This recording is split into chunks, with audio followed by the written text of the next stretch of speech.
നമ്മുടെ ആലപ്പുഴ പട്ടണത്തില് മുല്ലയ്ക്കൽ നഗരത്തില് തലയുയർപ്പോടുകൂടി നിൽക്കുന്ന മുല്ലയ്ക്കലമ്മയുടെ ദാസൻ മുല്ലയ്ക്കൽ ബാലകൃഷ്ണൻ.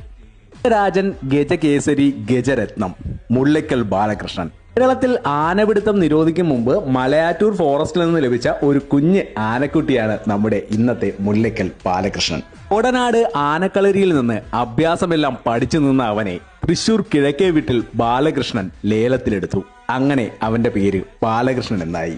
മുല്ലയ്ക്കൽ സീതാരാമന്റെ കാലശേഷം മുല്ലയ്ക്കലമ്മയുടെ ദാസനായി തൃശൂരിൽ നിന്നാണ് ബാലകൃഷ്ണൻ ആലപ്പുഴ പട്ടണത്തിലേക്ക് എത്തുന്നത്. തിരുവിതാംകൂറിൽ ഏറ്റവും കൂടുതൽ ആരാധകരുള്ളതും ഇവന് തന്നെയാണ്. ഇവന്റെ ഇന്നത്തെ മനസാക്ഷി സൂക്ഷിപ്പുകാരനാണ് നമ്മുടെ മധുപ്പാപ്പാൻ. ബാലകൃഷ്ണന്റെ കഥ പറയുമ്പോൾ അവന്റെ ജീവിതത്തിൽ നിർണായക സ്വാധീനം ചെലുത്തിയിരുന്ന കുട്ടൻ പാപ്പാനെയും മീനാക്ഷിയമ്മയും ഒഴിച്ചുകൂടാനാകില്ല. ഇതിനേക്കാൾ കുപ്രസിദ്ധി ഏറെ കേൾപ്പിച്ച ബാലകൃഷ്ണന്റെ കഥകൾ അറിയാവുന്നവർ കമന്റ് ബോക്സിൽ മെൻഷൻ ചെയ്യുക.